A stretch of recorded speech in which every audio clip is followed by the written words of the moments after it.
ಯೋ guys, ಎಲ್ಲರೂ ಹೇಗಿದ್ದೀರಾ? ಎಲ್ಲರೂ ಖಂಡಿತ ಚೆನ್ನಾಗಿರ್ತೀರಾ ಅಂತ ನಾನು ನಂಬ್ತೀನಿ. ನಾರ್ಮಲ್ ಆಗಿ ಹುಡುಗಿರು ಎಲ್ಲರೂ makeup kit, fair and lovely ಅಂತ ಎಲ್ಲವನ್ನು ಯೂಸ್ ಮಾಡ್ತಾ ಇರ್ತಾರೆ. ಬ್ಯೂಟಿ ಕಾಸ್ಮೆಟಿಕ್ಸ್ ಅನ್ನು ಯೂಸ್ ಮಾಡ್ತಾ ಇರ್ತಾರೆ. ಆ ರೀತಿ ಯೂಸ್ ಮಾಡುವ ಬ್ಯೂಟಿ ಕಾಸ್ಮೆಟಿಕ್ಸ್ ಎಲ್ಲವೂ ಸೇರಿ ಒಂದು ರೂಪಕ್ಕೆ ಚೇಂಜ್ ಆಗಿ ಮನುಷ್ಯರ ರೂಪಕ್ಕೆ ಬಂದು ಎಲ್ಲ ಹುಡುಗಿಯರನ್ನು ಸುಂದರವಾಗಿ ಚೇಂಜ್ ಮಾಡಿದ್ರೆ ಹೇಗಿರುತ್ತೆ? ಅದೇನೇ ಈ ಮೂವಿಯ ಕಾನ್ಸೆಪ್ಟ್. ಸೊ ಇವತ್ತು ನಾವು ನೋಡೋ ಮೂವಿ ಯಾವುದು ಅಂದ್ರೆ 2022 ಅಲ್ಲಿ ರಿಲೀಸ್ ಆಗಿದ್ದ ದಿ ಔಟ್ಸೈಡ್ ಅನ್ನೋ ಇಂಗ್ಲಿಷ್ ಮೂವಿಯನ್ನು ಈ ವಿಡಿಯೋದಲ್ಲಿ ನಾವು ನೋಡ್ತಾ ಇದ್ದೀವಿ. ನೋಡೋಕೆ ಮುಂಚೆ ಸಬ್ಸ್ಕ್ರೈಬ್ ಮಾಡದೇ ಇರೋರು ಸಬ್ಸ್ಕ್ರೈಬ್ ಮಾಡ್ಕೊಳ್ಳಿ, ಮರೆಯದೆ ಬೆಲ್ ಐಕಾನ್ ನ ಪ್ರೆಸ್ ಮಾಡಿ. ನೀವು ಮಾಡುವ ಸಬ್ಸ್ಕ್ರಿಪ್ಷನ್, ಶೇರ್, ಲೈಕ್, ಕಮೆಂಟ್ಸ್ ನಮಗೆ ಮೋಟಿವೇಶನಲ್ ಆಗಿರುತ್ತೆ. ಫಾಲೋ ಮಾಡದೇ ಇರೋರು ಫಾಲೋ ಮಾಡ್ಕೊಳ್ಳಿ. ಸರಿ, ಓಕೆ, ಇವಾಗ ಕತೆ ಒಳಗಡೆ ಹೋಗೋಣ.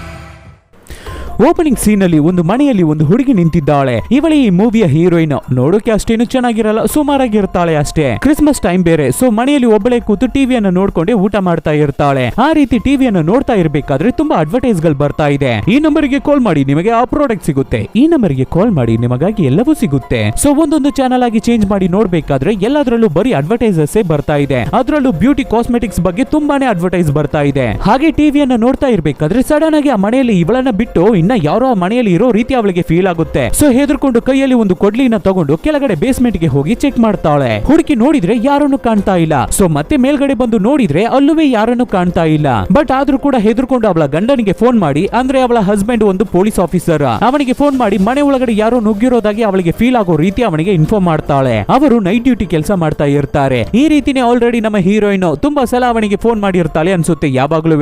ಅದಕ್ಕೆ ಇವಾಗ ಹಸ್ಬೆಂಡ್ ಏನನ್ನ ಹೇಳ್ತಾರೆ ಅಂದ್ರೆ, ಅವು ಎಲ್ಲವೂ ನೀನು ಇಮ್ಯಾಜಿನೇಷನ್, ಏನು ಇಲ್ಲ, ಹೆದರ್ಕೋಬೇಡ, ನೀನು ಸುಮ್ಮನೆ ಮಲ್ಗೋ, ನಾನು ಕೆಲಸವನ್ನ ಮುಗಿಸ್ಕೊಂಡು ಬೆಳಗ್ಗೆ ಬರ್ತೀನಿ ಅಂತ ಸಮಾಧಾನ ಮಾಡಿ ಫೋನ್ ಅನ್ನ ಕಟ್ ಮಾಡ್ತಾರೆ. ನೆಕ್ಸ್ಟ್ ದಿನ ಬೆಳಿಗ್ಗೆ ನೋಡಿದ್ರೆ ನಮ್ಮ ಹೀರೋಯಿನ್ ಯಾವುದೋ ಬ್ಯಾಂಕ್ ಅಲ್ಲಿ ಕ್ಯಾಶಿಯರ್ ಆಗಿ ಕೆಲಸ ಮಾಡ್ತಾ ಇರ್ತಾಳೆ. ಅವಳ ಜೊತೆಗೆ ಕೆಲಸ ಮಾಡುವ ಕೋ ವರ್ಕರ್ಸ್ ತುಂಬಾ ಚೆನ್ನಾಗಿ ಡ್ರೆಸ್ ಮಾಡ್ಕೊಂಡು ಮೇಕಪ್ ಎಲ್ಲ ಮಾಡ್ಕೊಂಡು ಸೂಪರ್ ಆಗಿ ಬಂದಿರ್ತಾರೆ. ಬಟ್ ಆದ್ರೆ ನಮ್ಮ ಹೀರೋಯಿನ್ ತುಂಬಾನೇ ಸಿಂಪಲ್ ಆಗಿ ಕ್ಯಾಶುವಲ್ ಆಗಿ ಕೆಲಸ ಮಾಡ್ತಾ ಇರ್ತಾಳೆ. ಅವಳ ಡ್ರೆಸ್ಸಿಂಗ್ ಸೆನ್ಸ್, ಮೇಕಪ್ ಕಿಟ್ ಎಲ್ಲವೂ ಆ ರೀತಿನೇ ಇರುತ್ತೆ. ಅದಕ್ಕಾಗಿನೇ ಮಿಕ್ಕಿರೋ ಕೋ ವರ್ಕರ್ಸ್ ನಮ್ಮ ಹೀರೋಯಿನ್ ಅನ್ನ ಹತ್ರನೇ ಸೇರಿಸ್ಕೊಳ್ಳಲ್ಲ. ಅವಳನ್ನ ಒಂಥರ ಚೀಪ್ ಆಗಿ ಟ್ರೀಟ್ ಮಾಡ್ತಾ ಇರ್ತಾರೆ. ನಮ್ಮ ಹೀರೋಯಿನ್ ಅನ್ನ ಕಾರ್ನರ್ ಮಾಡಿಬಿಟ್ಟು ಊರ್ ಮಾತು ಎಲ್ಲ ಮಾತನ್ನು ಆಡ್ತಾ ಇರ್ತಾರೆ. ಕಂಡೋರ್ ಮನೆ ಬಗ್ಗೆ ಮಾತಾಡ್ತಾ ಇರ್ತಾರೆ ಆಕ್ಚುಲಿ. ಬಟ್ ಆದ್ರೆ ನಮ್ಮ ಹೀರೋಯಿನ್ ಅವ್ರಗಳ ಜೊತೆ ಜಾಯಿನ್ ಆಗದೆ, ಅವ್ರಗಳ ಜೊತೆ ಮಿಂಗಲ್ ಆಗದೆ, ಅವ್ರುಗಳು ಏನೇನ ಮಾತಾಡ್ತಾ ಇದ್ದಾರೆ ಅನ್ನೋದನ್ನ ಮಾತ್ರ ಕಿವಿ ಕೊಟ್ಟು ಕೇಳಿಸ್ಕೊತಾ ಇರ್ತಾಳೆ. ಆದ್ರಿಂದಾನೇ ನಮ್ಮ ಹೀರೋಯಿನ್ ತುಂಬಾನೇ ಇನ್ಸೆಕ್ಯೂರ್ ಆಗಿ ಫೀಲ್ ಮಾಡ್ತಾ ಇರ್ತಾಳೆ. ಅಲೋನ್ ಆಗಿ ಬಿಡ್ತಾ ಇದ್ದಾಳೆ. ತುಂಬಾ ಕಾನ್ಶಿಯಸ್ ಇಂದ ಆಫೀಸ್ ಕೆಲಸವನ್ನ ಚೆನ್ನಾಗಿ ಮಾಡ್ತಾ ಇರ್ತಾಳೆ ಹೀರೋಯಿನ್. ಆದ್ರೂ ಕೂಡ ಅವಳ ಫ್ರೆಂಡ್ಸ್, ಅವಳ ಜೊತೆ ಕೆಲಸ ಮಾಡ್ತಾ ಇರುವ ಕೋ ವರ್ಕರ್ಸ್ ಏನೇನ ಮಾತಾಡ್ತಾ ಇದ್ದಾರೆ, ಯಾರ ಬಗ್ಗೆ ಮಾತಾಡ್ತಾ ಇದ್ದಾರೆ ಅನ್ನೋದನ್ನ ಕಿವಿ ಕೊಟ್ಟು ಕೇಳಿಸ್ಕೊತಾನೆ ಇರ್ತಾಳೆ. ಅದು ಮಾತ್ರ ಇಲ್ಲ, ಆ ಊರಲ್ಲಿ ತುಂಬಾ ಫೇಮಸ್ ಆದ ಬ್ಯೂಟಿ ಕ್ರೀಮ್ ಇದೆಯಂತೆ. ಅದನ್ನ ತಗೊಂಡು ಅವಳ ಫ್ರೆಂಡ್ಸ್, ಕೋ ವರ್ಕರ್ಸ್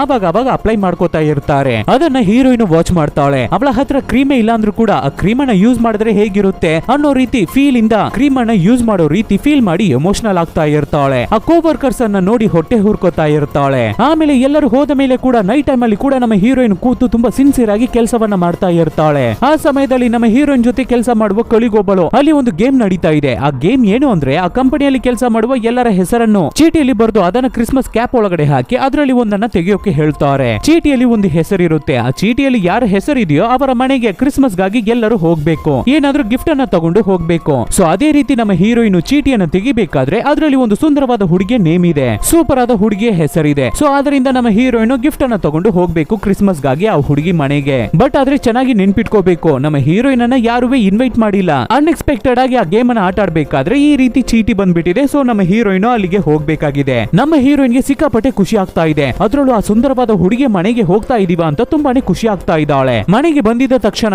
ಸರಿ ಓಕೆ, ಆ ಸುಂದರವಾದ ಹುಡುಗಿಯ ಮನೆಗೆ ನಾವು ಹೋಗ್ತಾ ಇದೀವಿ, ಅವಳಿಗೆ ಗಿಫ್ಟ್ ಅನ್ನ ಕೊಡ್ಬೇಕು ಅಂತ ಒಂದು ಬಾತುಕೋಳಿಯನ್ನ ಬೇಟೆಯಾಡಿ ಅದ್ರ ಒಳಗಡೆ ಇರುವ ಕೆಟ್ಟೋಗಂತಹ ಆರ್ಗನ್ಸ್ ಅನ್ನೆಲ್ಲ ಹೊರಗಡೆ ತೆಗ್ದಾಕ್ಬಿಟ್ಟು ಆ ಸತ್ತೋಗಿರುವ ಬಾತುಕೋಳಿಯನ್ನ ಹಾಗೆ ಪ್ರಿಸರ್ವ್ ಮಾಡ್ತಾ ಇದ್ದಾಳೆ. ಅದನ್ನ ಗೊಂಬೆ ರೀತಿ ಚೇಂಜ್ ಮಾಡ್ತಾ ಇದ್ದಾಳೆ. ಈ ರೀತಿ ಜೀವ ಇರುವ ಒಂದು ವಿಷಯವನ್ನ ಸತ್ತ ಮೇಲೆ ಅದನ್ನ ಪ್ರಿಸರ್ವ್ ಮಾಡಿ ಗೊಂಬೆ ರೀತಿ ಚೇಂಜ್ ಮಾಡೋದನ್ನ ಟ್ಯಾಕ್ಸಿ ಡಬ್ಬಿಂಗ್ ಅಂತ ಹೇಳ್ತಾರೆ. ಸೊ ಟ್ಯಾಕ್ಸಿ ಡಬ್ಬಿಂಗ್ ಮಾಡೋದ್ರಲ್ಲಿ ನಮ್ಮ ಹೀರೋಯಿನ್ ದೊಡ್ಡ ಎಕ್ಸ್ಪರ್ಟ್. ಇವಾಗ ನಮ್ಮ ಹೀರೋಯಿನ್ ಒಂದು ಹುಡುಗಿ ಮನೆಗೆ ಪಾರ್ಟಿಗಾಗಿ ಹೋಗ್ತಾ ಇದ್ದಾಳೆ ಅಲ್ವಾ. ಸೊ ಆ ಹುಡುಗಿಗೆ ಗಿಫ್ಟ್ ಅನ್ನ ಕೊಡ್ಬೇಕು ಅಂತ ನೋಡಿ ನಮ್ಮ ಹೀರೋಯಿನ್ ಅವಳ ಕೈಯಾರೆ ಬೇಟೆಯಾಡಿ ಅವಳ ಕೈಯಿಂದಾನೆ ಒಂದು ಟ್ಯಾಕ್ಸಿ ಡಬ್ಬಿಂಗ್ ಗೊಂಬೆಯನ್ನ ರೆಡಿ ಮಾಡ್ತಾ ಇದ್ದಾಳೆ. ಆಲ್ಮೋಸ್ಟ್ ಆ ಬಾತುಕೋಳಿಯನ್ನ ಡಿಟ್ಟೋ ಗೊಂಬೆ ರೀತಿ ಚೇಂಜ್ ಮಾಡ್ತಾ ಇರ್ಬೇಕಾದ್ರೆ ಆವಾಗ ಅವಳ ಗಂಡ ಕೆಲಸವನ್ನ ಮುಗಿಸ್ಕೊಂಡು ಡ್ಯೂಟಿಯನ್ನ ಮುಗಿಸ್ಕೊಂಡು ಮನೆಗೆ ಬರ್ತಾ ಇದ್ದಾನೆ. ಅವಳನ್ನ ನೋಡಿದ ತಕ್ಷಣ ತುಂಬಾ ಪ್ರೀತಿಯಿಂದ ಖುಷಿಯಿಂದ ನಮ್ಮ ಹೀರೋಯಿನ್, ಈ ರೀತಿ ನನ್ನ ಆಫೀಸಲ್ಲಿ ನನ್ನ ಜೊತೆ ಕೆಲಸ ಮಾಡುವ ಕೋ ವರ್ಕರ್ ನನ್ನನ್ನ ಕ್ರಿಸ್ಮಸ್ ಪಾರ್ಟಿ ಪಾರ್ಟಿಗಾಗಿ ಅವರ ಮನೆಗೆ ಇನ್ವೈಟ್ ಮಾಡಿದ್ದಾರೆ. ಜೀನಾ ನನ್ನನ್ನ ಇನ್ವೈಟ್ ಮಾಡಿದ್ದಾರೆ ಅಂತ ಖುಷಿಯಾಗಿ ಹೇಳ್ಬೇಕಾದ್ರೆ ಅವನು ಅದನ್ನ ಖುಷಿಯಾಗಿ ಕೇಳ್ತಾನೆ. ಬಟ್ ಆದ್ರೆ ಅವನು ಇವಳ ಜೊತೆ ಮಾತಾಡೋದನ್ನ ನೋಡಿದ್ರೆ ಇವಳ ಮೇಲೆ ನಿಜವಾಗ್ಲೂ ತುಂಬಾ ಪ್ರೀತಿ ಇರೋ ರೀತಿನೇ ಕಾಣುತ್ತೆ. ಅದೇ ಸಮಯದಲ್ಲಿ ಹೀರೋಯಿನ್ ಅವಳನ್ನ ಅವಳೇ ಪುಷ್ ಡೌನ್ ಮಾಡಿ ಮಾತಾಡ್ತಾಳೆ. ನನ್ನಂತಹ ಹುಡುಗಿನ ಅವಳು ಪಾರ್ಟಿಗೆ ಕರೆದಿರೋದು ದೊಡ್ಡ ವಿಷಯ. ನನ್ನನ್ನೆಲ್ಲ ಅವಳ ಪಾರ್ಟಿಗೆ ಕರೆದಿದ್ದಾಳಲ್ಲ, ನನಗೆ ತುಂಬಾನೇ ಖುಷಿ ಆಗುತ್ತೆ. ಇವಾಗ ನಾನು ಯಾರ ಮನೆಗೆ ಹೋಗ್ತಾ ಇದ್ದೀನೋ ಅವಳು ತುಂಬಾನೇ ಸುಂದರವಾಗಿ ಇರ್ತಾಳೆ. ಅವಳನ್ನ ನೋಡಿದ ತಕ್ಷಣ ಎಲ್ಲರಿಗೂ ಇಷ್ಟ ಆಗುತ್ತೆ. ಅವಳ ಕೆನ್ನೆ ಆ ರೀತಿ ಸೂಪರ್ ಆಗಿರುತ್ತೆ. ಫಟ್ ಅಂತ ಅವಳ ಜೊತೆ ಎಲ್ಲರೂ ಫ್ರೆಂಡ್ಸ್ ಆಗ್ಬಿಡ್ತಾರೆ. ಅಂತೆಲ್ಲ ಮಾತಾಡ್ತಾ ಇರ್ಬೇಕಾದ್ರೆ ಆವಾಗ ಅವಳ ಹಸ್ಬೆಂಡ್, ನಿನಗೆ ನಮ್ಮ ಕಡಿಮೆ ಇದೆ, ನೀನು ಸೂಪರ್ ಆಗೇ ಇದೆಯಾ, ಸುಂದರವಾಗೇ ಇದೆಯಾ, ಯಾರಿಗೆ ಯಾರನ್ನ ಇಷ್ಟ ಆದ್ರೆ ಏನು, ಯಾರು ಯಾರ ಜೊತೆ ಫಟ್ ಅಂತ ಫ್ರೆಂಡ್ ಆದ್ರೆ ಏನು, ನನಗೆ ಯಾವಾಗ್ಲೂ ನೀನೇ ಸುಂದರ, ನೀನೇ ನನಗೆ ಬ್ಯೂಟಿ, ನನಗೆ ನಿನ್ನನ್ನು ತುಂಬಾ ಇಷ್ಟ ಆಗ್ತಾ ಇದೆ, ನಿನಗೆ ನನ್ನನ್ನ ಇಷ್ಟ ಆಗ್ತಾ ಇದೆ, ಇದಕ್ಕಿಂತ ಏನ್ ಬೇಕು ಅಂತ ಅವನಿಗೆ ಅವನ ಹೆಂಡತಿ ಮೇಲೆ ಇರುವ ಪ್ರೀತಿಯನ್ನ ಮಾತುಗಳಿಂದ ತೋರಿಸ್ತಾನೆ. ಅವಳು ಮಾಡುವ ಗೊಂಬೆಗಳನ್ನೆಲ್ಲ ನೋಡಿ ಸೂಪರ್ ಆಗಿ ಮಾಡ್ತಾ ಇದೆಯಾ ಅಂತ ಅವಳನ್ನ ಅಪ್ರಿಶಿಯೇಟ್ ಮಾಡ್ತಾ ಇರ್ತಾನೆ. ಅವಳನ್ನ ತುಂಬಾನೇ ಲವ್ ಮಾಡ್ತಾ ಇದ್ದಾನೆ, ಪ್ರೀತಿಯಿಂದ ಮಾತಾಡಿಸ್ತಾ ಇರ್ತಾನೆ. ಇವಳಿಗೆ ಈ ತರ ಗಂಡ ಸಿಕ್ಕಿರೋದಕ್ಕೆ ಈ ಹುಡುಗಿ ಹೆಮ್ಮೆ ಪಡ್ಬೇಕು, ನಮ್ಮ ಹೀರೋಯಿನ್ ಪುಣ್ಯ ಮಾಡಿರ್ಬೇಕು. ಆಮೇಲೆ ನಮ್ಮ ಹೀರೋಯಿನ್ ಸ್ವಲ್ಪ ಮೇಕಪ್ ಮಾಡ್ಕೊಂಡು ಅವಳ ಕಾರನ್ನ ತಗೊಂಡು ಆ ಪಾರ್ಟಿಗೆ ಹೋಗ್ತಾ ಇದ್ದಾಳೆ. ಅವಳು ಮಾಡಿರುವ ಗೊಂಬೆಯನ್ನ ತಗೊಂಡು ಅಲ್ಲಿಗೆ ಹೋಗ್ತಾ ಇದ್ದಾಳೆ. ದೊಡ್ಡ ಮನೆ, ಸೂಪರ್ ಆಗಿದೆ ಆ ಮನೆ. ಕಾಲಿಂಗ್ ಬೆಲ್ ಮಾಡಿದ ತಕ್ಷಣ ಫಸ್ಟ್ ಆ ಮನೆಯಲ್ಲಿರುವ ನಾಯಿ ಬಂದು ಬೊಗಳುತ್ತೆ. ನಮ್ಮ ಹೀರೋಯಿನ್ ಹೆದರ್ಕೋತಾಳೆ. ಆಮೇಲೆ ನಮ್ಮ ಹೀರೋಯಿನ್ ಕೆಲಸ ಮಾಡ್ತಾ ಇರುವ ಆಫೀಸ್ ಅಲ್ಲಿ ಕೋವರ್ಕರ್ ಆಗಿ ಕೆಲಸ ಮಾಡ್ತಾ ಇರುವ ಜೀನಾ ಹುಡುಗಿ ನಮ್ಮ ಹೀರೋಯಿನ್ ಅನ್ನ ವೆಲ್ಕಮ್ ಮಾಡಿ ಅವಳ ಮನೆ ಒಳಗಡೆ ಕರ್ಕೊಂಡು ಹೋಗ್ತಾಳೆ. ಆಲ್ರೆಡಿ ಆ ಪಾರ್ಟಿಗೆ ಬಂದಿರೋರು ಯಾವಾಗಿನ ತರನು ನಮ್ಮ ಹೀರೋಯಿನ್ ಅನ್ನ ಕೇರೆ ಮಾಡದೆ ಅವ್ರಗಳು ಮಾತ್ರ ಮಾತಾಡ್ಕೋತಾ ಇರ್ತಾರೆ. ಆ ಜಾಗದಲ್ಲಿ ನಮ್ಮ ಹೀರೋಯಿನ್ ಕೂಡ ಆಟಕ್ಕೆ ಉಂಟು ಲೆಕ್ಕಕ್ಕಿಲ್ಲ ಅನ್ನೋ ತರ ನಿಂತಿರ್ತಾಳೆ, ಸಪ್ಪಿಗೆ ನಿಂತಿರ್ತಾಳೆ. ಅಲ್ಲಿ ಮಾತಾಡ್ತಾ ಇರುವ ಹೆಂಗಸರು ಇಂಡೈರೆಕ್ಟ್ ಆಗಿ ನಮ್ಮ ಹೀರೋಯಿನ್ ಅವಳ ಹಸ್ಬೆಂಡ್ ಬಗ್ಗೆ ಕೆಟ್ಟದಾಗಿ ಮಾತಾಡ್ತಾ ಇರ್ತಾರೆ, ಚೀಪ್ ಆಗಿ ಮಾತಾಡ್ತಾ ಇರ್ತಾರೆ. ಬಟ್ ಆದ್ರೆ ಅವ್ರುಗಳು ಯಾವ್ದ್ರ ಬಗ್ಗೆ ಮಾತಾಡ್ತಾ ಇದ್ದಾರೆ ಅಂತ ಗೊತ್ತಿಲ್ಲದೆ ಸುಮ್ನೆ ಫಾರ್ಮಾಲಿಟಿಗೆ ನಗಾಡ್ತಾರಲ್ಲ, ಆ ರೀತಿ ನಮ್ಮ ಹೀರೋಯಿನ್ ನಗಾಡ್ತಾ ನಿಂತಿದ್ದಾಳೆ. ಆಮೇಲೆ ಈ ಹೆಂಗಸರು ಇನ್ನವರ ಬ್ಯೂಟಿ ಬಗ್ಗೆ ಅದನ್ನ ಹೇಗೆ ಡೆವಲಪ್ ಮಾಡಬೇಕು, ಇಂಪ್ರೂವ್ ಮಾಡಬೇಕು ಅಂತ ಮಾತಾಡ್ತಾ ಇರ್ತಾರೆ. ನಮ್ಮ ಹೀರೋಯಿನ್ಗೂ ಅವಳನ್ನ ಚೇಂಜ್ ಮಾಡ್ಕೋಬೇಕು, ಅವಳ ಸುಂದರವನ್ನ ಇಂಪ್ರೂವ್ ಮಾಡಬೇಕು ಅಂತ ಆಸೆ ಪಡ್ತಾ ಇರ್ತಾಳೆ. ಆವಾಗಲೇ ಅವಳ ಜೊತೆ ಕೆಲಸ ಮಾಡುವ ಕೋವರ್ಕರ್ಸ್ ಅವಳಿಗೆ ಮರ್ಯಾದೆ ಕೊಡ್ತಾರೆ ಅಂತ ಅನ್ಕೋತಾ ಇದ್ದಾಳೆ ನಮ್ಮ ಹೀರೋಯಿನ್. ಆಮೇಲೆ ಮಾತುಕತೆ ಎಲ್ಲ ಮುಗ್ದಾದ ಮೇಲೆ ಆ ಮನೆ ಓನರ್ ಇದ್ದಾಳಲ್ಲ, ಇವಾಗ ಪಾರ್ಟಿಗೆ ಎಲ್ಲರನ್ನು ಇನ್ವೈಟ್ ಮಾಡಿದ್ದಾಳೆ ಅಲ್ಲ ಜೀನಾ. ಸೊ ಪಾರ್ಟಿಗೆ ಬಂದಿರೋ ಎಲ್ಲರಿಗೂ ಒಂದೇ ತರದ ಗಿಫ್ಟ್ ಅನ್ನ ಕೊಡ್ತಾ ಇರ್ತಾಳೆ. ಎಲ್ಲರಿಗೂ ಗಿಫ್ಟ್ ಅನ್ನ ಕೊಟ್ಟಾದ ಮೇಲೆ ನಮ್ಮ ಹೀರೋಯಿನ್ ಗೆ ಮಾತ್ರ ಸೆಪರೇಟ್ ಆಗಿ ಬೇರೆ ರೀತಿ ಗಿಫ್ಟ್ ಅನ್ನ ಕೊಡ್ತಾ ಇದ್ದಾಳೆ. ಎಲ್ಲರಿಗೂ ಅವರವರಿಗೆ ಕೊಟ್ಟಿರುವ ಗಿಫ್ಟ್ ಅನ್ನ ಓಪನ್ ಮಾಡಿ ನೋಡ್ಬೇಕಾದ್ರೆ ಎಲ್ಲರಿಗೂ ಒಂದು ಫೇಮಸ್ ಆದ ಕಂಪನಿಯ ಬ್ಯೂಟಿ ಕ್ರೀಮ್ ಸಿಗ್ತಾ ಇದೆ. ಆಹಾ, ಸೂಪರ್ ಆದ ಗಿಫ್ಟ್, ಇದೇ ನಮಗೆ ಬೇಕಾಗಿತ್ತು ಅನ್ನೋ ರೀತಿ ಎಲ್ಲರಿಗೂ ಖುಷಿ ಆಗ್ತಾ ಇರ್ತಾರೆ. ಆ ಮನೆ ಓನರ್ ಹುಡುಗಿ ಇದ್ದಾಳಲ್ಲ ಜೀನಾ, ಅವಳನ್ನ ಪ್ರೈಸ್ ಮಾಡ್ತಾ ಇರ್ತಾರೆ ಗಿಫ್ಟ್ ಅನ್ನ ತಗೊಂಡವರು. ಆದ್ರಿಂದ ಎಲ್ಲರಿಗೂ ಥ್ಯಾಂಕ್ಸ್ ಅನ್ನ ಹೇಳ್ತಾ ಇರ್ತಾಳೆ ಜೀನಾ. ಆವಾಗ ನಮ್ಮ ಹೀರೋಯಿನ್ ಮಾತ್ರ ಅವಳು ಒಂದು ಗಿಫ್ಟ್ ಅನ್ನ ರೆಡಿ ಮಾಡಿದ್ಲಲ್ವಾ, ಅದನ್ನ ಜೀನಾಗೆ ಕೊಡ್ತಾಳೆ. ಆ ಗಿಫ್ಟ್ ಬಾಕ್ಸ್ ಅನ್ನ ಜೀನಾ ಓಪನ್ ಮಾಡಿ ನೋಡ್ಬೇಕಾದ್ರೆ ಅದರಲ್ಲಿ ಬರ್ಡ್ ಇದೆ, ಬಾತುಕೋಳಿ ಇದೆ. ಅದನ್ನ ನೋಡಿದ ತಕ್ಷಣ ಅಲ್ಲಿರೋರು ಯಾರಿಗೂ ಅದು ಇಷ್ಟ ಆಗ್ತಾ ಇಲ್ಲ, ಒಂಥರ ನೋಡ್ತಾ ಇದ್ದಾರೆ. ಹೌದು, ಏನಿದು ಅಂತ ಎಲ್ಲರೂ ಕೇಳ್ಬೇಕಾದ್ರೆ ಆವಾಗ ನಮ್ಮ ಹೀರೋಯಿನ್ ಇನ್ನೋಸೆಂಟ್ ಆಗಿ ಅವಳು ಮಾಡಿದ ಕೆಲಸವನ್ನ ಹೇಳ್ತಾಳೆ. ಏನೆಲ್ಲ ಮಾಡಿ ಆ ಗೊಂಬೆಯನ್ನ ರೆಡಿ ಮಾಡಿದ್ದಾಳೆ ಅನ್ನೋದನ್ನ ಫುಲ್ ಆಗಿ ಡೀಟೇಲ್ಡ್ ಆಗಿ ಎಕ್ಸ್ಪ್ಲೈನ್ ಮಾಡ್ತಾಳೆ. ಅದನ್ನ ಕೇಳಿದ ಎಲ್ಲರೂ ಚೀ ಇದಾ ಅನ್ನೋ ರೀತಿ ಅವಳನ್ನ ಒಂಥರ ನೋಡ್ತಾರೆ. ಸೊ ಇನ್ನೋಸೆಂಟ್ ಆಗಿ ಎಕ್ಸ್ಪ್ಲೈನ್ ಮಾಡ್ತಾ ಇರೋ ಹೀರೋಯಿನ್ ಆಮೇಲೆ ನೋಟಿಸ್ ಮಾಡ್ತಾಳೆ, ಅವಳು ಕೊಟ್ಟಿದ್ದ ಗಿಫ್ಟ್ ಅನ್ನು ಅವಳನ್ನು ತುಂಬಾ ಚೀಪ್ ಆಗಿ ಟ್ರೀಟ್ ಮಾಡ್ತಾ ಇದ್ದಾರೆ, ಚೀಪ್ ಆಗಿ ನೋಡ್ತಾ ಇದ್ದಾರೆ ಅನ್ನೋದನ್ನ ಅರ್ಥ ಮಾಡ್ಕೋತಾಳೆ. ಆದ್ರಿಂದ ನಮ್ಮ ಹೀರೋಯಿನ್ ಗೆ ತುಂಬಾನೇ ಹರ್ಟ್ ಆಗ್ತಾ ಇದೆ, ಎಮೋಷನಲ್ ಆಗ್ತಾಳೆ. ಆಮೇಲೆ ಆ ಮನೆ ಓನರ್ ಹುಡುಗಿ ಜೂನಾ ಎಲ್ಲರಿಗೂ ಗಿಫ್ಟ್ ಕೊಟ್ಟಿದ್ಲಲ್ವಾ ಬ್ಯೂಟಿ ಕ್ರೀಮ್,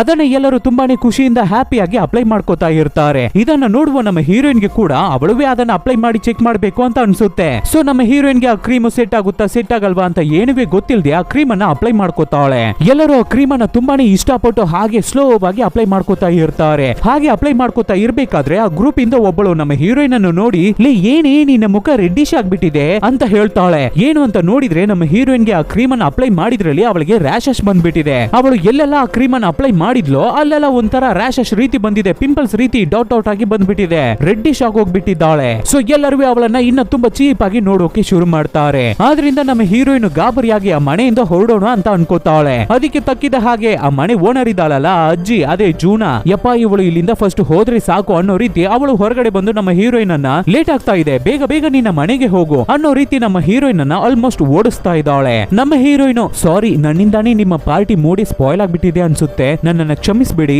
ಅನ್ನೋ ರೀತಿ ಸಾರಿ ಕೇಳಿ ಅಲ್ಲಿಂದ ಹೊರಡ್ತಾಳೆ ನಮ್ಮ ಹೀರೋಯಿನ್. ಮನೆಗೆ ಬಂದ್ರೆ ಹಸ್ಬೆಂಡ್ ಯಾವಾಗಿನ ತರನು ಅವನ ಹೆಂಡತಿಯನ್ನ ಟ್ರೀಟ್ ಮಾಡ್ತಾ ಇದ್ದಾನೆ. ಅವಳಿಗೆ ರ್ಯಾಶಸ್ ಎಲ್ಲ ಬಂದಿದೆ, ಬಟ್ ಆದ್ರೆ ಅದನ್ನೆಲ್ಲ ಕೇರೆ ಮಾಡ್ತಾ ಇಲ್ಲ. ಯಾವಾಗಿನ ರೀತಿನೋ ಅವನ ಫುಲ್ ಪ್ರೀತಿಯನ್ನು ಅವಳಿಗೆ ಕೊಡ್ತಾ ಇದ್ದಾನೆ, ತೋರಿಸ್ತಾ ಇದ್ದಾನೆ. ನಿನಗೆ ಈ ಕ್ರೀಮ್ ಅಡ್ಜಸ್ಟ್ ಆಗ್ತಿಲ್ಲ ಅನ್ಸುತ್ತೆ, ಅದಕ್ಕಾಗಿ ಏನು ರ್ಯಾಶಸ್ ಬಂದ್ಬಿಟ್ಟಿದೆ, ಆ ಕ್ರೀಮ್ ಅನ್ನ ಯೂಸ್ ಮಾಡಬೇಡ, ಬಿಟ್ಬಿಡು. ಬಟ್ ಆದ್ರೆ ನಮ್ಮ ಹೀರೋಯಿನ್ ತುಂಬಾನೇ ಬೇಜಾರ್ ಮಾಡ್ಕೋತಾ ಇದ್ದಾಳೆ. ನನಗೆ ಮಾತ್ರ ಈ ರೀತಿ ಆಗ್ತಾ ಇದೆ, ಯಾಕೆ ನನಗೆ ಮಾತ್ರ ಈ ರೀತಿ ಆಗುತ್ತೆ, ನಾನು ತುಂಬಾನೇ ಅಸಹ್ಯ, ನನ್ನ ಮುಖ ತುಂಬಾನೇ ವಿಚಿತ್ರವಾಗಿದೆ, ನನಗೆ ಕಣ್ಣು ಹಾಗಿದೆ, ನನ್ನ ನೋಸ್ ಹೀಗಿದೆ ಅನ್ನೋ ರೀತಿ ಹೀರೋಯಿನ್ ಮಾತಾಡ್ತಾನೆ ಇರ್ಬೇಕಾದ್ರೆ ಅದಕ್ಕೆ ಹಸ್ಬೆಂಡ್ ಹಸ್ಬೆಂಡ್ ಹೇ ನಿನಗೆ ಏನು ಇಲ್ಲ, ನೀನು ಯಾವಾಗ್ಲೂ ಸುಂದರವಾಗೇ ಇದೆಯಾ, ನೀನು ಸುಮ್ನೆ ಹೋಗಿ ಮಲ್ಗೋ, ಎಲ್ಲ ಸರಿ ಹೋಗುತ್ತೆ ಅಂತ ಪ್ರೀತಿಯಿಂದ ಮಾತಾಡಿ ಕಳಿಸ್ತಾನೆ. ಬಟ್ ಆದ್ರೆ ಹೀರೋಯಿನ್ಗೆ ಮನ್ಸೇ ಸರಿ ಇಲ್ಲ. ಅದ್ರೊಳ ಅವಳಿಗೆ ಬಂದಿರುವ ರ್ಯಾಶಸ್ ಇಂದ ಅವಳಿಗೆ ನಿದ್ದೆನೇ ಬರ್ತಾ ಇಲ್ಲ. ಸೊ ನೈಟ್ ಹೊತ್ತಲ್ಲಿ ಕನ್ನಡಿ ಮುಂದೆ ನಿಂತು ತುಂಬಾನೇ ಫೀಲ್ ಮಾಡ್ತಾ ಇರ್ತಾಳೆ. ಅದೇ ಸಮಯದಲ್ಲಿ ಅವಳು ತಂದಿದ್ಲಲ್ವಾ ಬ್ಯೂಟಿ ಕ್ರೀಮ್, ಆಟೋಮೆಟಿಕ್ ಆ ಟ್ಯೂಬ್ ಇಂದ ಆ ಕ್ರೀಮ್ ಎಲ್ಲ ಹೊರಗಡೆ ಬರ್ತಾ ಇದೆ. ಆಮೇಲೆ ಕನ್ನಡಿ ಬಿಟ್ಟು ಹಾಲ್ಗೆ ಬಂದು ಟಿವಿಯನ್ನ ಆನ್ ಮಾಡಿ ಟಿವಿಯನ್ನ ನೋಡಿ ಕೂತಿರ್ತಾಳೆ. ಆವಾಗ ಸಡನ್ ಆಗಿ ನಮ್ಮ ಹೀರೋಯಿನ್ ಯೂಸ್ ಮಾಡ್ತಾ ಇದ್ದಾಳೆ ಅಲ್ವಾ ಬ್ಯೂಟಿ ಕ್ರೀಮ್, ಅದನ್ನ ಯೂಸ್ ಮಾಡಿ ಇವಾಗ ರ್ಯಾಶಸ್ ಕೂಡ ಬಂದಿದ್ಯಾ ಅಲ್ವಾ, ಆ ಬ್ಯೂಟಿ ಕ್ರೀಮಿನ ಅಡ್ವರ್ಟೈಸ್ಮೆಂಟ್ ಬರುತ್ತೆ. ಆ ಅಡ್ವರ್ಟೈಸ್ಮೆಂಟ್ ಅಲ್ಲಿ ಬರುವ ವ್ಯಕ್ತಿ ಡೈರೆಕ್ಟ್ ಆಗಿ ನಮ್ಮ ಹೀರೋಯಿನ್ ಅನ್ನ ನೋಡಿ ನಮ್ಮ ಹೀರೋಯಿನ್ ಅವಳ ಹೆಸರನ್ನ ಹೇಳಿ, ಈ ಕ್ರೀಮ್ ಅನ್ನ ಮಾತ್ರ ನೀನು ಯೂಸ್ ಮಾಡೋದನ್ನ ಸ್ಟಾಪ್ ಮಾಡ್ಲೇಬೇಡ, ಇದನ್ನ ಯೂಸ್ ಮಾಡ್ತಾನೆ ಇದ್ರೆ ನಿನ್ನ ಆತ್ಮ, ನಿನ್ನ ಬ್ಯೂಟಿ, ನಿನ್ನ ಹೆಲ್ತ್, ನಿನ್ನ ಲೈಫ್ ಎಲ್ಲವೇ ಚೇಂಜ್ ಆಗುತ್ತೆ ಅಂತ ಹೇಳ್ತಾ ಇದ್ದಾನೆ. ಇದನ್ನ ನೋಡುವ ನಮ್ಮ ಹೀರೋಯಿನ್ ಅವಳು ಯಾವ್ದೋ ಇಮ್ಯಾಜಿನೇಷನ್ ಮಾಡ್ಕೊಳ್ಳೋ ರೀತಿ ಅವಳೇ ಅನ್ಕೋತಾ ಇರ್ತಾಳೆ. ಬಟ್ ಆದ್ರೆ ಟಿವಿಯಲ್ಲಿ ಮಾತಾಡ್ತಾ ಇರುವ ವ್ಯಕ್ತಿ, ನಿನಗೆ ಬಂದಿರೋದು ಏನು ಅಲರ್ಜಿ ಇಲ್ಲ, ರ್ಯಾಶಸ್ ಇಲ್ಲ, ಆ ಕ್ರೀಮ್ ನಿನಗೆ ತುಂಬಾನೇ ಚೆನ್ನಾಗಿ ಕೆಲಸ ಮಾಡ್ತಾ ಇದೆ, ಅದ್ರ ಚೇಂಜಸ್ ನಿನ್ನ ಮುಖದಲ್ಲಿ ಗೊತ್ತಾಗ್ತಾ ಇರುವ ರ್ಯಾಶಸ್ ಅದಕ್ಕೇನೆ ರೆಡ್ಡಿಶ್ ಆಗ್ಬಿಟ್ಟಿದೆ, ಏನು ತೊಂದ್ರೆ ಇಲ್ಲ, ಟಿವಿಯಲ್ಲಿ ಇವಾಗ ಕಾಣ್ತಾ ಇರುವ ಈ ನಂಬರ್ಗೆ ಕಾಲ್ ಮಾಡು, ಆರ್ಡರ್ ಮಾಡಿದ್ರೆ ಸಾಕು, ನಾವು ಕೊಡುವ ಕ್ರೀಮ್ ಅನ್ನು ಯೂಸ್ ಮಾಡಬೇಕಾದ್ರೆ ಈ ಪ್ರಪಂಚದಲ್ಲಿ ನೀನು ಸುಂದರವಾದ ಹೆಂಗಸಾಗಿ ಚೇಂಜ್ ಆಗ್ಬಿಡ್ತೀಯ, ಎಲ್ಲರಿಗೂ ನಿನ್ನನ್ನು ಇಷ್ಟ ಆಗುತ್ತೆ, ಎಲ್ಲರಿಗಿಂತಾನು ನೀನು ಸುಂದರ ಆಗ್ಬಿಡ್ತೀಯ ಅನ್ನೋ ರೀತಿ ಹೇಳ್ಬೇಕಾದ್ರೆ ನಮ್ಮ ಹೀರೋಯಿನ್ ಸರಿ ಅಂತ ಫೋನ್ ಅನ್ನು ತಗೊಂಡು ಆರ್ಡರ್ ಅನ್ನು ಮಾಡ್ಬಿಡ್ತಾ ಇದ್ದಾಳೆ. ಅದೇ ತರ ನೆಕ್ಸ್ಟ್ ದಿನ ಬೆಳಿಗ್ಗೆ ಆಗುತ್ತೆ. ನಮ್ಮ ಹೀರೋಯಿನ್ ಆರ್ಡರ್ ಮಾಡಿದ್ದ ಕ್ರೀಮ್ ಬರುತ್ತೆ. ಅದು ಸುಮ್ನಿಲ್ಲ, ಒಂದು ದೊಡ್ಡ ಬಾಕ್ಸ್ ಅಲ್ಲಿ ಟೋಟಲ್ ಆಗಿ ಬಂದಿದೆ. ಇವಳೇನೆ ಅಷ್ಟು ಕ್ರೀಮ್ ಅನ್ನು ಆರ್ಡರ್ ಮಾಡಿದ್ದಾಳೆ ಅನ್ಸುತ್ತೆ. ಆ ಬಾಕ್ಸ್ ಅನ್ನ ಅವಳ ಗಂಡನಿಗೆ ಗೊತ್ತಾಗದೆ ಬೇಸ್ಮೆಂಟ್ ಅಲ್ಲಿ ತಗೊಂಡು ಹೋಗಿ ಬಚ್ಚಿಡ್ತಾ ಇದ್ದಾಳೆ. ಆಮೇಲೆ ಗಂಡನು ಬಂದು, ನೋಡಮ್ಮ ನಿನ್ನೆ ನೀನು ಒಂದು ಕ್ರೀಮ್ ಅನ್ನ ಯೂಸ್ ಮಾಡಿದೆ ಅಲ್ವಾ, ಆ ರೀತಿ ಕ್ರೀಮ್ ಅನ್ನ ಯೂಸ್ ಮಾಡಬೇಡ, ಸುಂದರ ಇಲ್ಲ, ಬ್ಯೂಟಿ ಇಲ್ಲ ಅಂತ ಹೇಳಿ ಅವರು ಕಾಸ್ಮೆಟಿಕ್ಸ್ ಪ್ರಾಡಕ್ಟ್ಸ್ ಅನ್ನ ತುಂಬಾನೇ ಮಾರ್ತಾರೆ, ಅಂತಹ ಗ್ರೂಪ್ ಹತ್ರ ನೀನು ಸಿಗೋಕೆ ಬೇಡ, ಇನ್ ಮುಂದೆ ಯೂಸ್ ಮಾಡಬೇಡ ಆಯ್ತಾ ಅಂತ ಪ್ರೀತಿಯಿಂದ ಹೇಳ್ತಾನೆ ಗಂಡ. ಆದ್ರೆ ಹೀರೋಯಿನ್ ಕೇಳೋ ರೀತಿ ಇಲ್ಲ. ಇಲ್ಲ, ಸ್ವಲ್ಪ ದಿನ ಈ ರ್ಯಾಶಸ್ ಇರುತ್ತೆ ಅಷ್ಟೇ, ಆಮೇಲೆ ಎಲ್ಲ ಸರಿ ಹೋಗ್ಬಿಡುತ್ತೆ, ಇನ್ನ ಸ್ವಲ್ಪ ದಿನದಲ್ಲಿ ನೋಡಿ ನಾನು ಎಷ್ಟು ಸುಂದರವಾಗಿ ಬರ್ತೀನಿ ಅಂತ ಹೇಳ್ತಾ ಇದ್ದಾಳೆ. ಹಸ್ಬೆಂಡ್ ಎಷ್ಟು ಟ್ರೈ ಮಾಡ್ತಾನೆ, ಅವಳಿಗೆ ಅರ್ಥ ಮಾಡ್ಸೋಕೆ ಟ್ರೈ ಮಾಡ್ತಾನೆ. ಬಟ್ ಆದ್ರೆ ಹೀರೋಯಿನ್ ಕೇಳೋ ರೀತಿ ಇಲ್ಲ. ಸರಿ, ನನಗೆ ಕೆಲಸಕ್ಕೆ ಟೈಮ್ ಆಯ್ತು ಅಂತ ಹೀರೋನು ಹೊರಡ್ತಾನೆ. ಇಲ್ಲಿ ನಮ್ಮ ಹೀರೋಯಿನ್ ಇವಳು ಸುಂದರವಾಗಿ ಚೇಂಜ್ ಆಗೋವರೆಗೂ ಆಫೀಸ್ಗೆ ಹೋಗ್ಬಾರ್ದು ಅಂತ ರಜವನ್ನ ಹಾಕ್ಬಿಡ್ತಾ ಇದ್ದಾಳೆ, ಡಿಸೈನ್ ಮಾಡ್ಕೊಬಿಟ್ಟಿದ್ದಾಳೆ. ಡೈಲಿ ಆ ಕ್ರೀಮ್ ಅನ್ನ ತಗೊಂಡು ಯೂಸ್ ಮಾಡೋಕೆ ಶುರು ಮಾಡ್ತಾ ಇದ್ದಾಳೆ. ಅವಳಿಗೆ ಬಂದಿರುವ ರ್ಯಾಶಸ್ ಮಾತ್ರನೇ ಇನ್ಕ್ರೀಸ್ ಆಗ್ತಾ ಇದೆ. ಬಟ್ ಆದ್ರೆ ಅವಳ ಬ್ಯೂಟಿಯಲ್ಲಿ ಒಂದು ಚೂರು ಇಂಪ್ರೂವ್ಮೆಂಟೇ ಇಲ್ಲ.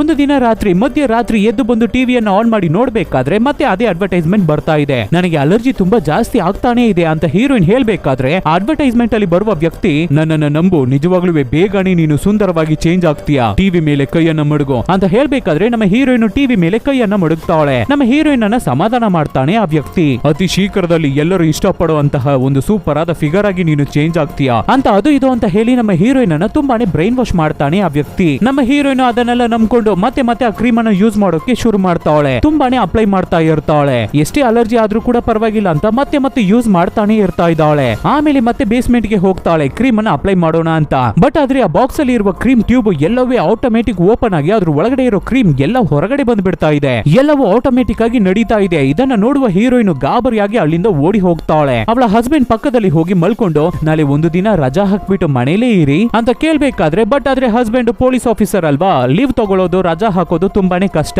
ಆಗಲ್ಲ ಅಂತ ಹಸ್ಬೆಂಡ್ ಹೇಳ್ತಾನೆ ಇರ್ಬೇಕಾದ್ರೆ ಈ ಕಡೆ ಆ ಬಾಕ್ಸ್ ಅನ್ನ ತೋರಿಸ್ತಾರೆ. ಅದ್ರ ಒಳಗಡೆ ಇರುವ ಕ್ರೀಮ್ ಎಲ್ಲವೇ ಹೊರಗಡೆ ಬಂದು ಆ ಬಾಕ್ಸ್ ಪೂರ್ತಿ ತುಂಬಿ ಹೊರಗಡೆ ಚೆಲ್ಲುತ್ತೆ. ಆ ಚೆಲ್ಲಿರುವ ಕ್ರೀಮ್ ಇಂದ ಏನೋ ಒಂದು ಸೃಷ್ಟಿ ಆಗ್ತಾ ಇದೆ. ನೆಕ್ಸ್ಟ್ ದಿನ ಬೆಳಿಗ್ಗೆ ನೋಡಿದ್ರೆ ನಮ್ಮ ಹೀರೋಯಿನ್ ಮೈ ಮೇಲೆ ತುಂಬಾನೇ ರ್ಯಾಶಸ್ ಬಂದ್ಬಿಟ್ಟಿದೆ. ಅದನ್ನ ಮಿರರ್ ಮುಂದೆ ನಿಂತು ನೋಡ್ತಾ ಇರ್ತಾಳೆ. ಹಾಗೆ ನೋಡ್ತಾನೆ ಇರ್ಬೇಕಾದ್ರೆ ಅವಳ ಕೆನ್ನೆಲಿರುವ ಸ್ಕಿನ್, ಆ ರ್ಯಾಶಸ್ ಸ್ಕಿನ್ ರಿಮೂವ್ ಆಗಿ ಅದ್ರ ಹಿಂದೆನೆ ಒಂದು ಸುಂದರವಾದ ಸ್ಕಿನ್ ಡೆವಲಪ್ ಆಗ್ತಾ ಇರೋದನ್ನ ನೋಟಿಸ್ ಮಾಡ್ತಾಳೆ ಹೀರೋಯಿನ್. ತನಗೆ ಏನೋ ಹೊಸ ರೂಪ ಸಿಗೋದಾಗಿ ಫೀಲ್ ಮಾಡ್ಕೊಂಡು ಹುಚ್ಚಿ ರೀತಿ ನಗಾಡ್ತಾ ಇರ್ತಾಳೆ. ಅದೇ ಸಮಯದಲ್ಲಿ ಅವಳ ಹಸ್ಬೆಂಡ್ ಕೆಲಸದಿಂದ ಬಂದು ಹೆಂಡತಿಯನ್ನ ಕರೀತಾನೆ ಇರ್ತಾನೆ. ಬಟ್ ಆದ್ರೆ ಹೆಂಡತಿ ಅದನ್ನ ಕೇರೆ ಮಾಡ್ತಾ ಇಲ್ಲ. ಕಿವಿಗೆ ಬೀಳದೆ ಇರೋ ರೀತಿ ಬಿಹೇವ್ ಮಾಡ್ತಾ ಇರ್ತಾಳೆ. ಕನ್ನಡಿ ಮುಂದೆ ನಿಂತು ಹುಚ್ಚಿ ರೀತಿ ನಗಾಡ್ತಾನೆ ಇರ್ತಾಳೆ. ಆಮೇಲೆ ಹಸ್ಬೆಂಡ್ ಕರೀತಾ ಇರೋದನ್ನ ನೋಡಿ ಅವಳು ಹಸ್ಬೆಂಡ್ ಹತ್ರ ಬಂದು ಸ್ವಲ್ಪ ದೂರದಲ್ಲಿ ನಿಂತ್ಕೊಂಡು, ನೀವು ಇವಾಗ ಏನನ್ನ ಹೇಳ್ತೀರಾ ಅಂತ ನನಗೆ ಗೊತ್ತು, ಬಟ್ ಆದ್ರೆ ಅದಕ್ಕೂ ಮುಂಚೆ ನನ್ನನ್ನ ಚೆನ್ನಾಗಿ ಅಬ್ಸರ್ವ್ ಮಾಡಿ ನೋಡಿದ್ರ ನನಗೆ ಎಲ್ಲವೇ ಸರಿ ಆಗ್ತಾ ಇದೆ, ನಾನು ಬ್ಯೂಟಿಯಾಗಿ ಚೇಂಜ್ ಆಗ್ತಾ ಇದ್ದೀನಿ ಅಂತ ಹೇಳ್ಬೇಕಾದ್ರೆ ಅದಕ್ಕೆ ಹಸ್ಬೆಂಡ್, ಇಲ್ಲ ನಿನಗೆ ಯಾವುದೇ ವಾಸಿ ಆಗ್ತಾ ಇಲ್ಲ, ನಿನ್ನ ರ್ಯಾಶಸ್ ಇನ್ನ ಜಾಸ್ತಿ ಆಗ್ತಾನೆ ಇದೆ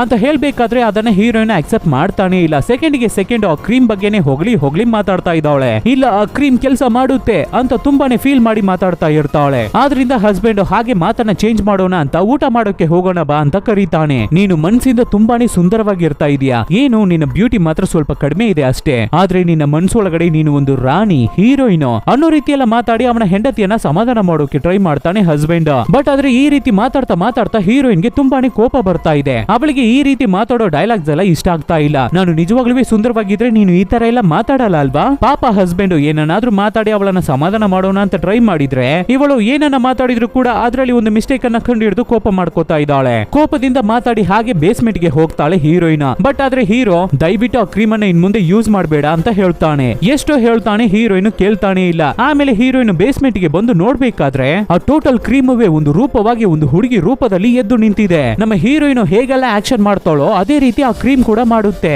ಆಮೇಲೆ ಇವಳು ಅದ್ರ ಹತ್ರ ಹೋಗಿ ಕೈಯನ್ನ ಜೋಡಿಸಿ ಅದಕ್ಕೆ ಲಿಪ್ ಲಾಕ್ ಮಾಡ್ತಾಳೆ. ಇವಾಗ ಆ ಕ್ರೀಮ್ ಅವಳ ಮುಖದಲ್ಲಿ ಮಾತ್ರ ಇಲ್ಲ, ಅವಳ ಬಾಡಿ ಪೂರ್ತಿ ಸ್ಪ್ರೆಡ್ ಆಗಿದೆ, ಅಂಟ್ಕೋಬಿಟ್ಟಿದೆ.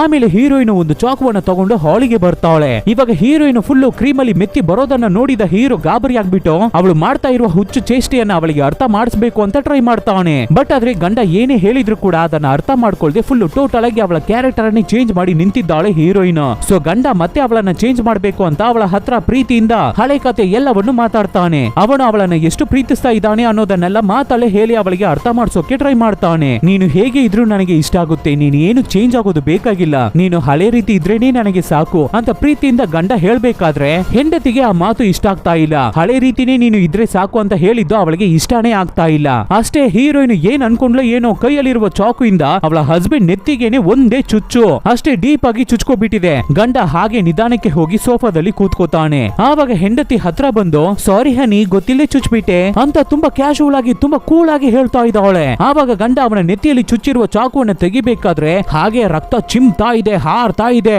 ಲೇ ಹೋಗಿ ಟವಲ್ ಅನ್ನ ತಗೊಂಡು ಬಂದು ನನ್ನ ನೆತ್ತಿಗೆ ಕಟ್ಟು ಅಂತ ಹೇಳ್ಬೇಕಾದ್ರೆ ಹೆಂಡತಿನು ಒಳಗಡೆ ಹೋಗ್ತಾಳೆ. ಹೆಂಡತಿ ಒಳಗಡೆ ಹೋದ ಮೇಲೆ ಇವನು ವಾಕಿ ಟಾಕಿಯನ್ನ ತಗೊಂಡು ಪೊಲೀಸ್ಗೆ ಇನ್ಫಾರ್ಮ್ ಮಾಡೋಣ ಅಂತ ಟ್ರೈ ಮಾಡ್ತಾನೆ ಹಸ್ಬೆಂಡ್. ವಿಷಯವನ್ನ ಫುಲ್ ಆಗಿ ಹೇಳಿ ಕಂಪ್ಲೀಟ್ ಮಾಡೋಷ್ಟರಲ್ಲಿ ಒಳಗಡೆ ಹೋಗಿದ್ದ ಹೆಂಡತಿ ಟವಲ್ ಅನ್ನ ತಗೊಂಡು ಬರ್ತಾಳೆ ಅಂತ ನೋಡಿದ್ರೆ ಒಂದು ಕೊಡ್ಲಿಯನ್ನ ತಂದು ಹಸ್ಬೆಂಡ್ ಬೆನ್ನಿಗೆನೆ ಒಂದೇ ಏಟು. ಆವಾಗ ಕೂಡ ಹಸ್ಬೆಂಡ್ ಹನಿ ನನ್ನ ಬೆನ್ನಿಗೆ ಏನೋ ಏಟಾದಂಗ್ ಫೀಲ್ ಆಗ್ತಾ ಇದೆ, ಏನು ಅಂತ ನೋಡು ಅಂತ ಪ್ರೀತಿಯಿಂದ ಇನ್ನೋಸೆಂಟ್ ರೀತಿ ಮಾತಾಡ್ತಾ ಇದ್ದಾನೆ ಗಂಡ. ಆವಾಗ ಕೂಡ ಹೀರೋಯಿನ್ ಯಾವ್ದ್ರ ಬಗ್ಗೆನೂ ಯೋಚನೆ ಮಾಡ್ತಾ ಇಲ್ಲ, ಬೇಡದೆ ಇರೋ ಕ್ರೀಮ್ ಅನ್ನೆಲ್ಲ ಯೂಸ್ ಮಾಡಿ ಹುಚ್ಚಿ ತರ ಚೇಂಜ್ ಆಗ್ಬಿಟ್ಟಿದ್ದಾಳೆ. ಅಷ್ಟೇ ಇನ್ನೊಂದು ಏಟ್ ಹಾಕಿ ಅವಳ ಗಂಡನನ್ನೇ ಸಾಯಿಸ್ಬಿಡ್ತಾ ಇದ್ದಾಳೆ ಹೀರೋಯಿನ್. ಆಮೇಲೆ ಮತ್ತೆ ಸ್ಟೆಪ್ಸ್ ಹತ್ತಿ ಮೇಲ್ಗಡೆ ಹೋಗ್ಬೇಕಾದ್ರೆ ದಾರಿ ಪೂರ್ತಿ ಆ ಕ್ರೀಮ್ ನಡ್ಕೊಂಡು ಹೋಗಿರೋದು ಗೊತ್ತಾಗುತ್ತೆ. ಸ್ನಾನ ಮಾಡುವ ಜಾಗಕ್ಕೆ ಹೋಗಿ ನೋಡ್ಬೇಕಾದ್ರೆ ಅಲ್ಲಿ ಒಂದು ಬಾತ್ ಟಬ್ ಇದೆ, ಅದ್ರ ಒಳಗಡೆ ಕೂತ್ಕೋತಾ ಇದೆ ಕ್ರೀಮ್. ಆ ಕ್ರೀಮ್ ರೂಪ ಬಾತ್ ಟಬ್ ಅಲ್ಲಿ ಕೂತು ಹಾಗೆ ಫುಲ್ ಮೆಲ್ಟ್ ಆಗ್ಬಿಡುತ್ತೆ. ಇವಾಗ ಬಾತ್ ಟಬ್ ಪೂರ್ತಿ ಫುಲ್ ಬ್ಯೂಟಿ ಕ್ರೀಮೇ ತುಂಬಿಕೊಂಡಿದೆ. ಅದೇ ತರ ನಮ್ಮ ಹೀರೋಯಿನ್ ಕೂಡ ಬಟ್ಟೆನೆಲ್ಲ ರಿಮೂವ್ ಮಾಡಿ ಬಿಸಾಕ್ಬಿಟ್ಟು ಆ ಬ್ಯೂಟಿ ಕ್ರೀಮ್ ತುಂಬಿರುವ ಬಾತ್ ಟಬ್ ಒಳಗಡೆ ಕೂತ್ಕೋತಾ ಇದ್ದಾಳೆ. ಹಾಗೆ ನಗಾಡ್ಕೊಂಡು ತುಂಬಾ ಖುಷಿಯಿಂದ ಆ ಕ್ರೀಮ್ ಒಳಗಡೆ ಮುಳುಗೋಗ್ತಾ ಇದ್ದಾಳೆ ಹೀರೋಯಿನ್. ಸ್ವಲ್ಪ ಹೊತ್ತು ಬಿಟ್ಟು ನೋಡಿದ್ರೆ ಅವಳ ಮೈ ಪೂರ್ತಿ ಆ ಕ್ರೀಮ್ ಜೊತೆಗೇನೆ ಎದ್ದು ಬರ್ತಾ ಇದ್ದಾಳೆ. ತುಂಬಾ ಹ್ಯಾಪಿಯಿಂದ ಖುಷಿಯಾಗಿ ಡ್ಯಾನ್ಸ್ ಮಾಡ್ಕೊಂಡೇ ಬರ್ತಾ ಇದ್ದಾಳೆ. ಅವಳ ರೂಮ್ ಅಲ್ಲಿ ಇರುವ ಕನ್ನಡಿ ಮುಂದೆ ಹೋಗಿ ನಿಂತು ನೋಡ್ಬೇಕಾದ್ರೆ ಅವಳ ಮೈಯಲ್ಲಿರುವ ಕ್ರೀಮ್ ನೆಲ್ಲ ಕ್ಲೀನ್ ಮಾಡಿ ನೋಡ್ಬೇಕಾದ್ರೆ ಅವಳು ಟೋಟಲ್ ಆಗಿ ಸುಂದರವಾಗಿ ಚೇಂಜ್ ಆಗ್ಬಿಟ್ಟಿದ್ದಾಳೆ. ಅವಳ ಮುಖ, ಕಣ್ಣು, ಹಲ್ಲು ಎಲ್ಲವೇ ಕ್ಲೀನ್ ಆಗ್ಬಿಟ್ಟಿದೆ. ಫಸ್ಟ್ ಗಿಂತ ಇವಾಗ ತುಂಬಾನೇ ಸುಂದರವಾಗಿಬಿಟ್ಟಿದ್ದಾಳೆ ಹೀರೋಯಿನ್. ಸೊ ಟೋಟಲ್ ಆಗಿ ಕ್ಲೀನ್ ಮಾಡಿ ನೋಡ್ಬೇಕಾದ್ರೆ ಅವಳ ಬಾಡಿ ಪಾರ್ಟ್ಸ್ ಎಲ್ಲವೇ ಸೂಪರ್ ಆಗಿ ಚೇಂಜ್ ಆಗ್ಬಿಟ್ಟಿದೆ. ಸೊ ಆ ಖುಷಿಯನ್ನ ತನ್ನ ಗಂಡನ ಹತ್ರ ಹೇಳ್ಬೇಕು ಅಂತ ಸ್ಪೀಡ್ ಆಗಿ ಕೆಳಗಡೆ ಬಂದು ನೋಡ್ಬೇಕಾದ್ರೆ ಗಂಡನ ಆಲ್ರೆಡಿ ಹೊಡೆದು ಸಾಯಿಸ್ಬಿಟ್ಟಿದ್ದಾಳೆ. ನೋಡಿದ್ರ ನಾನು ಹೇಳ್ದಾಗೆ ಸುಂದರವಾಗಿ ಚೇಂಜ್ ಆಗ್ಬಿಟ್ಟೆ ಅಂತ ಖುಷಿಯಿಂದ ಹೇಳ್ತಾ ಇರ್ತಾಳೆ ಡೆಡ್ ಬಾಡಿ ಹತ್ರ. ಬಟ್ ಆದ್ರೆ ಗಂಡ ಸೊತ್ತೋಗ್ಬಿಟ್ಟಿದ್ದಾನೆ. ಆದ್ರೂ ಕೂಡ ಪರವಾಗಿಲ್ಲ ಅಂತ ಅವನ ಡೆಡ್ ಬಾಡಿಯನ್ನ ಎಳ್ಕೊಂಡು ಬೇಸ್ಮೆಂಟ್ ಗೆ ಹೋಗ್ತಾಳೆ. ಅಲ್ಲಿರುವ ಚೇರ್ ಮೇಲೆ ಕೂರಿಸಿ ಫಸ್ಟ್ ಸ್ಟಾರ್ಟಿಂಗ್ ಅಲ್ಲಿ ಹೇಗೆ ಒಂದು ಬಾತ್ ಕೋಳಿಯನ್ನ ಅದ್ರ ಒಳಗಡೆ ಇರುವ ಆರ್ಗನ್ಸ್ ಅನ್ನೆಲ್ಲ ರಿಮೂವ್ ಮಾಡಿಬಿಟ್ಟು ಕೆಟ್ಟೋಗಂತಹ ಆರ್ಗನ್ಸ್ ನೆಲ್ಲ ರಿಮೂವ್ ಮಾಡಿಬಿಟ್ಟು ಆ ಸ್ಕಿನ್ ಅನ್ನ ಮಾತ್ರ ಪ್ರಿಸರ್ವ್ ಮಾಡಿಟ್ಲು. ಟ್ಯಾಕ್ಸಿ ಡಬ್ಬಿಂಗ್ ಗೊಂಬೆ ರೀತಿ ಚೇಂಜ್ ಮಾಡಿದ್ಲು. ಅದೇ ರೀತಿ ಅವಳ ಗಂಡನ ಆರ್ಗನ್ಸ್ ಎಲ್ಲವನ್ನು ಹೊರಗಡೆ ತೆಗ್ದಾಕ್ಬಿಟ್ಟು ಅವಳ ಗಂಡನ ಮೈಯನ್ನ ಒಂದು ಟ್ಯಾಕ್ಸಿ ಡಬ್ಬಿಂಗ್ ಗೊಂಬೆಯಾಗಿ ಚೇಂಜ್ ಮಾಡ್ತಾ ಇದ್ದಾಳೆ. ಆಮೇಲೆ ಅವಳ ಹೇರ್ ಸ್ಟೈಲು ಎಲ್ಲವನ್ನು ಚೇಂಜ್ ಮಾಡಬೇಕು ಅಂತ ಟೋಟಲ್ ಆಗಿ ಅವಳನ್ನ ಅವಳೇ ಚೇಂಜ್ ಮಾಡ್ಕೋತಾಳೆ. ಟಾಪ್ ಟು ಬಾಟಮ್ ಟೋಟಲ್ ಆಗಿ ಚೇಂಜ್ ಆಗಿ ಸೂಪರ್ ಆಗಿ ನಿಂತಿದ್ದಾಳೆ ಹೀರೋಯಿನ್. ಆಮೇಲೆ ಕೆಲಸಕ್ಕೆ ಹೊರಡೋಣ, ಅದೇ ಬ್ಯಾಂಕ್ ಕೆಲಸಕ್ಕೆ ಹೋಗ್ತಾಳೆ ಅಲ್ವಾ, ಆಫೀಸ್ಗೆ ಹೊರಡೋಣ ಅಂತ ಹೊರಡ್ಬೇಕಾದ್ರೆ ಅವಳ ಗಂಡನನ್ನ ನೋಡಿ ಬಾಯ್ ಹನಿ ಅಂತ ಹೇಳಿ ಹೋಗ್ತಾ ಇದ್ದಾಳೆ. ಏನು ಅಂತ ನೋಡಿದ್ರೆ ಅವಳ ಗಂಡನನ್ನ ಹಾಗೆ ಡಿಟ್ಟೋ ಜೀವಂತವಾಗಿ ಇರೋ ರೀತಿ ಒಂದು ಗೊಂಬೆ ರೀತಿ ಮಾಡಿ ಹಾಲ್ ಅಲ್ಲಿ ಕೂರಿಸಿ ಟಿವಿಯನ್ನ ನೋಡ್ತಾ ಇರೋ ರೀತಿ ಅರೇಂಜ್ ಮಾಡಿ ಇಟ್ಬಿಟ್ಟು ಹೋಗ್ತಾ ಇದ್ದಾಳೆ. ಹೀರೋಯಿನ್ ಅದೇ ರೀತಿ ಕಾರನ್ನ ತಗೊಂಡು ಅವಳ ಆಫೀಸ್ಗೆ ಹೋಗ್ತಾಳೆ, ಬ್ಯಾಂಕಿಗೆ. ಅಲ್ಲಿ ಅದೇ ರೀತಿ ಅವಳ ಜೊತೆ ಕೆಲಸ ಮಾಡುವ ಕೋವರ್ಕರ್ಸ್ ಯಾವಾಗಿನ ರೀತಿನೋ ಅವರ ಒಳಗಡೆ ಮಾತ್ರ ಡಿಸ್ಕಸ್ ಮಾಡ್ಕೊಂಡು ಮಾತಾಡ್ತಾ ಇರ್ಬೇಕಾದ್ರೆ ಆವಾಗ ಮಾಸ್ ಆಗಿ ಒಳಗಡೆ ಎಂಟ್ರಿ ಕೊಡ್ತಾ ಇದ್ದಾಳೆ ಹೀರೋಯಿನ್. ಸೆಕ್ಯೂರಿಟಿನೇ ಫಸ್ಟ್ ಹೀರೋಯಿನ್ ಅನ್ನ ಕರೆಕ್ಟ್ ಆಗಿ ಕಂಡು ಹಿಡಿದು ಏನ್ ಮೇಡಮ್ ಸೂಪರ್ ಆಗಿ ಚೇಂಜ್ ಆಗ್ಬಿಟ್ಟಿದ್ದೀರಾ ಅಂತ ಕೇಳ್ಬೇಕಾದ್ರೆ ಆವಾಗ್ಲೇನೆ ಮಿಕ್ಕಿರೋರು ಎಲ್ಲರೂ ಕರೆಕ್ಟ್ ಆಗಿ ನಮ್ಮ ಹೀರೋಯಿನ್ ಅನ್ನ ಫೈಂಡ್ ಔಟ್ ಮಾಡ್ತಾರೆ. ಅವಳನ್ನ ನೋಡಿ ಎಲ್ಲರೂ ಶಾಕ್ ಆಗ್ತಾರೆ. ಏನೇ ಏಂಜಲ್ ರೀತಿ ಚೇಂಜ್ ಆಗ್ಬಿಟ್ಟಿದ್ಯಾ ಅಂತ ಅದು ಇದು ಅಂತ ನಮ್ಮ ಹೀರೋಯಿನ್ ಅನ್ನ ಹೊಗಳಿ ಮಾತಾಡ್ತಾರೆ. ಇಷ್ಟು ದಿನ ಇನ್ನೋಸೆಂಟ್ ಆಗಿ ಸಾಫ್ಟ್ ಆಗಿ ಇರ್ತಾ ಇದ್ದ ನಮ್ಮ ಹೀರೋಯಿನ್ ಇವಾಗ ಮಾಸ್ ಆಗಿ ಹಾಗೆ ಸೂಪರ್ ಆಗಿ ನಡ್ಕೊಂಡು ಹೋಗ್ತಾಳೆ. ಆ ಲೇಡೀಸ್ ಗ್ರೂಪ್ ಕೂಡ ನಮ್ಮ ಹೀರೋಯಿನ್ ಅನ್ನೇ ರೌಂಡ್ ಹೊಡೆದು ಅವಳನ್ನೇ ನೋಡ್ತಾ ಇರ್ತಾರೆ. ತುಂಬಾ ಇನ್ನೋಸೆಂಟ್ ಆಗಿ ಸಾಫ್ಟ್ ಆಗಿ ಇರ್ತಾ ಇದ್ದ ಹೀರೋಯಿನ್ ಇವಾಗ ಮಿಕ್ಕಿರೋ ಲೇಡೀಸ್ ರೀತಿನೇ ಒಂಥರ ಸ್ಟೈಲ್ ಆಗಿ ಮಾತಾಡೋದು, ಆಟಿಟ್ಯೂಡ್ ತೋರ್ಸೋದು ಅಂತ ಅವ್ರಗಳ ರೀತಿನೇ ಮಾತಾಡ್ತಾ ಇರ್ತಾಳೆ. ಕೇಳ್ತಾಳೆ, ಏನು ಫುಲ್ ಟೋಟಲ್ ಆಗಿ ಚೇಂಜ್ ಆಗ್ಬಿಟ್ಟಿದ್ಯಾ ಅಂತ ಮಿಕ್ಕಿರೋರು ಕೇಳ್ಬೇಕಾದ್ರೆ ನಮ್ಮ ಹೀರೋಯಿನ್ ಗೆ ತುಂಬಾನೇ ಹೆಮ್ಮೆ ಆಗ್ತಾ ಇದೆ. ಹಾಗೆ ನಗಾಡ್ಕೊಂಡೆ ಎಲ್ಲರನ್ನು ಅವಳನ್ನ ಮುಟ್ಟಿ ನೋಡಿ ಅಂತ ಹೇಳ್ತಾಳೆ. ಎಲ್ಲರೂ ಅದೇ ರೀತಿ ನಮ್ಮ ಹೀರೋಯಿನ್ ಅನ್ನ ಮುಟ್ಟಿ ನೋಡಿ ಖುಷಿ ಪಡ್ತಾರೆ. ಇವಾಗ ನಮ್ಮ ಹೀರೋಯಿನ್ ಕೂಡ ಬೇಕಿಲ್ದಿರೋ ಮಾತುಗಳು, ಕಂಡೋರ್ ಮನೆ ಬಗ್ಗೆ ಮಾತಾಡೋದು ಅಂತ ಅವ್ರಗಳ ಜೊತೆ ಮಾತಾಡ್ತಾ ಇರ್ತಾಳೆ. ಸೊ ಇವಾಗ ಇಷ್ಟು ದಿನ ನಮ್ಮ ಹೀರೋಯಿನ್ ಏನನ್ನ ಆಸೆ ಪಡ್ತಾ ಇದ್ಲೋ ಅದು ಇವಾಗ ನಡೀತಾ ಇದೆ. ಸೊ ಎಲ್ಲವನ್ನು ಆರ್ಟಿಫಿಷಿಯಲ್ ಆಗಿ ಮಾಡ್ತಾ ಇದ್ದಾಳೆ ಹೀರೋಯಿನ್. ಏನೋ ಇಮ್ಯಾಜಿನೇಷನ್ ಅಲ್ಲಿ ಇರ್ತಾ ಇರೋ ರೀತಿ ಫೀಲ್ ಆಗುತ್ತೆ. ಒಂದು ಕ್ಷಣ ನಗಾಡ್ತಾ ಇರ್ತಾಳೆ, ಸಡನ್ ಆಗಿ ಒಂದು ಸೆಕೆಂಡ್ ಅಲ್ಲಿ ಗುರಾಯಿಸಿ ನೋಡ್ತಾಳೆ ಎಲ್ಲರನ್ನು. ಎಲ್ಲವೂ ಸರಿ, ಹಾಗೆ ನಗಾಡ್ತಾ ಇರ್ಬೇಕಾದ್ರೇನೆ ಮೂವಿಯನ್ನ ಸ್ಟಾಪ್ ಮಾಡಿದ್ರೆ ಓಕೆ, ಮುಗಿಸ್ಬಿಡ್ತಾ ಇದ್ರೆ ಓಕೆ ಆಗ್ತಾ ಇತ್ತು. ಬಟ್ ಆದ್ರೆ ಸಡನ್ ಆಗಿ ಅವಳು ಗುರಾಯಿಸಿ ನೋಡಿದ್ದು ಅಂದ್ರೆ ಏನು, ಔಟರ್ ಬ್ಯೂಟಿಗಾಗಿ, ನಾಟಕ ಗೌರವಕ್ಕಾಗಿ, ನಾಟಕ ಸಂತೋಷಕ್ಕಾಗಿ ನಮ್ಮ ಹೀರೋಯಿನ್ ಅವಳಿಗೆ ಸಿಕ್ಕಿದ ನಿಜವಾದ ಲವ್ ಅನ್ನು, ಅವಳ ಪ್ರೀತಿಯನ್ನು ಸಾಯಿಸ್ಬಿಟ್ಟಿದ್ದಾಳೆ, ಕೊಂದ್ಬಿಟ್ಟಿದ್ದಾಳೆ. ಅವಳ ಇನ್ನೋಸೆನ್ಸ್ ಅನ್ನು ಕೊಂದ್ಬಿಟ್ಟಿದ್ದಾಳೆ. ಸತ್ತಿದ್ದು ಅವಳ ಗಂಡ ಮಾತ್ರ ಇಲ್ಲ, ಇವಳು ಕೂಡ ಸತ್ತೋಗ್ಬಿಟ್ಟಿದ್ದಾಳೆ. ಇವಾಗ ಹೆಣ ರೀತಿ ಇದ್ದಾಳೆ ಅಷ್ಟೇ. ಈ ಮೂವಿಯ ಹೆಸರು ದಿ ಔಟ್ಸೈಡ್. ಇದೇ ರೀತಿನೇ ಈ ಪ್ರಪಂಚದಲ್ಲಿ ಬೇರೆಯವ್ರಿಗಾಗಿ ನಾವು ಬದುಕ್ತಾ ಇದೀವಿ ಅಷ್ಟೇ, ನಮಗಾಗಿ ನಾವು ಇರ್ತಾನೆ ಇಲ್ಲ. ಊರಿಗಾಗಿ, ರಿಲೇಟಿವ್ಸ್ ಗಾಗಿ, ಫ್ರೆಂಡ್ಸ್ ಗಾಗಿ ಅಂತ ನಮ್ಮನ್ನ ನಾವೇ ಚೇಂಜ್ ಮಾಡ್ಕೊಂಡು ಒಳ್ಳೆಯವ್ರ ರೀತಿ ತೋರಿಸ್ಕೋತಾ ಇದೀವಿ. ಆಕ್ಚುಲಿ ನಾವು ಒಳ್ಳೆಯವ್ರ ರೀತಿ ತೋರಿಸ್ಕೋತಾ ಇಲ್ಲ, ಕೆಟ್ಟವರಾಗಿ ನಮ್ಮನ್ನ ನಾವು ತೋರಿಸ್ಕೋತಾ ಇದೀವಿ.